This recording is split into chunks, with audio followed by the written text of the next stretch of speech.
There's a big twist in LA tonight. A move that felt irresistible might be smoke and mirrors. An unexpected target could become the missing piece on offense. A newcomer is about to shake up the depth chart right away, and protecting our quarterback just became urgent. But not in the way you think. What does this say about the team's ambition? Who gains snaps and who needs to respond now? And which move would actually change the stretch run? You won't believe what we've got today. So sit down, drop a like, and let's jump straight into the news. It sounded almost too good to be true, didn't it? Chargers fans went into overdrive when chatter picked up about Alvin Kamara possibly landing in Los Angeles. After all, the team is 3-2. Injuries have chewed up the backfield, and the run game needs help fast. The math looked simple. The Saints are rebuilding, the Chargers are hunting for the final piece. But when you dig into the details, this trade is basically a long shot. And here's why. First, Kamara doesn't want to leave New Orleans. He made that crystal clear when he signed an extension in the middle of a brutal season, saying he can't picture himself wearing another jersey. He's an icon, a symbol, and above all, loyal to the city. Even if the Saints front office decided to ignore that wish, the trade hits another wall, the Chargers' wallet and draft capital. The team already shipped out a 5th and a 7th rounder next year. There isn't much flexibility left without compromising the future. And there's more. Rookie Omarion Hampton, who landed on injured reserve, is expected back soon. The staff believes he could be eligible to return in 4 weeks. That changes the calculus completely. Why spend what's left of your capital on a veteran back who's expensive and doesn't want to move if a homegrown prospect is about to come back? At the end of the day, Kamara in Los Angeles is one of those stories that fires up the fan base, floods X with threads, and pumps out hot take videos. But once you look at it calmly, it loses steam. The fit would be great, no doubt, but the timing, the cost, and the player's desire make it unlikely. Unless something changes drastically, this bombshell stays in the realm of imagination. And even so, the Chargers' front office doesn't look willing to sit still. You know when a puzzle piece fits so perfectly that you can almost hear the click? That's the vibe when David Njoku's name pops up as a target to turbocharge the passing attack and take pressure off our WR1. The best part is, we're not talking about a shot in the dark. He's a tight end who threatens the middle, attacks the intermediate zone, and brings physicality in the red zone. In a system that demands competent run blocking and crisp play-action routes, the combo is tempting. Here's the engineering behind it. Cleveland could be willing to listen if they believe rookie Harold Fannin Jr. can carry the long-term load. If their front office opens the window, a rumored price of a 4th-round pick puts LA in an attainable range, especially given the instant impact. Njoku produces on contested targets, threatens the seams, and punishes linebackers who hesitate. For Justin Herbert, that means simpler reads against 2 high shells and wider windows on 3rd and medium, where drives so often die. Scheme matters a lot. With Jim Harbaugh demanding a physical identity and an OC who values condensed, heavy looks, the tight end becomes a structural pivot. In line to sell the run, motion to diagnose coverage, then release in play action with leverage. The detail that excites? Yak. Njoku isn't just a safety valve. He turns 7-yard throws into 18-yard gains, flipping field position and drive tempo. That reduces red zone predictability and keeps defenses from comfortably doubling the primary receiver in isolations. But there are thorns. Draft capital already moved, depth chart holes elsewhere, and a locker room that needs instant chemistry. Is a mid-season rental worth it? The answer depends on the schedule and short-term impact. If the cost is truly a 4th, the risk is measured, valuable, but not franchise handcuffing. And if it works, extending a 29-year-old playmaker wouldn't be wild. Stability for Herbert over the middle has a price, and it usually pays off. The fan factor matters. Supporters want an aggressive front office, and honestly, one more weapon changes how the league sees this team. It keeps defensive coordinators honest, expands the 12 personnel menu, and puts the offense back in the driver's seat after halftime. Tired of the defense carrying the rope? Time to give Herbert a target that slams the gas on money downs.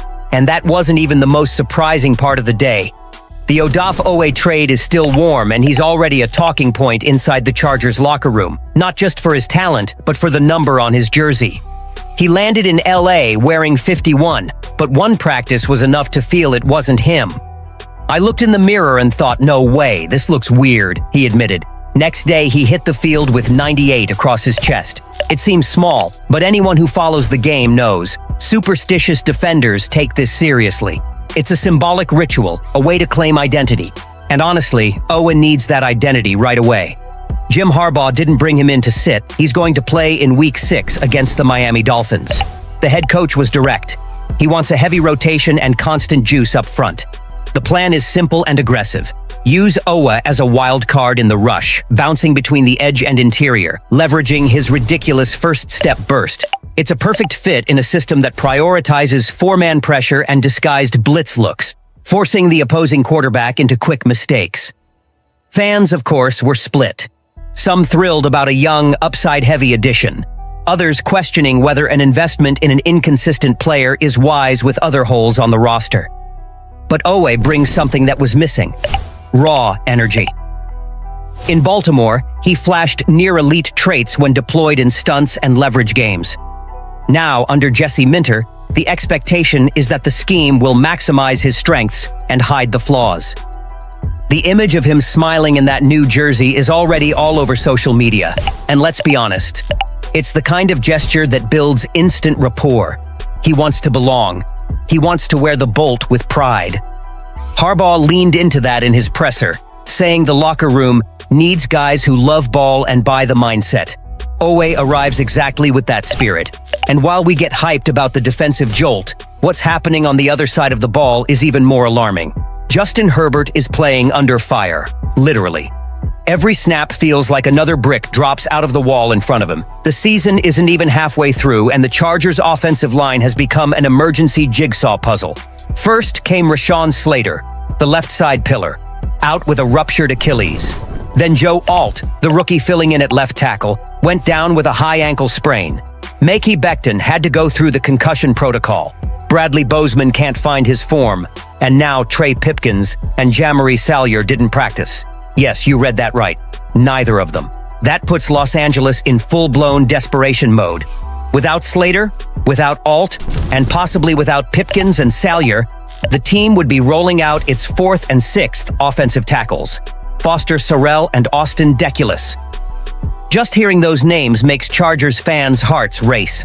Sarell, in 2022, allowed 20 pressures on just over 200 pass-blocking snaps.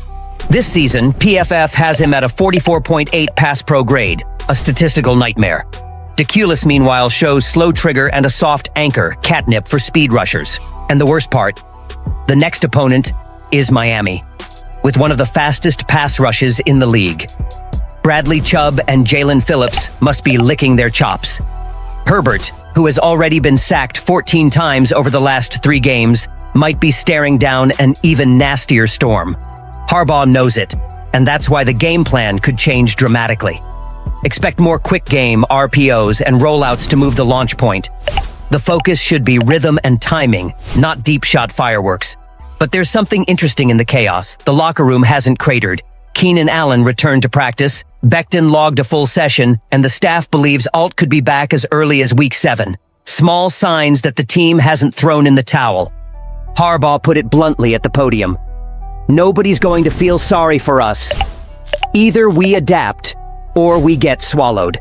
That's exactly the mindset keeping the fire burning in LA. The fan base, meanwhile, is split between panic and hope. Some want immediate signings, others want patience. One thing's certain, if Herbert keeps the offense functional behind this line, the respect will be inevitable. It would be living proof that his talent transcends structural collapse. And if this becomes the spark that reignites the team, then yes, the Chargers are back in the big boy conversation. Breathe, Bolt Nation. If we pop the Kamara illusion today, we made room for smarter decisions. Njoku could be the bridge we're missing over the middle.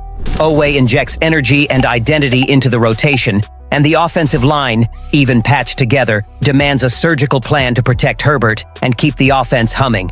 It's time for ambition with intelligence. Spend the right capital, tweak the scheme, and trust the guys returning.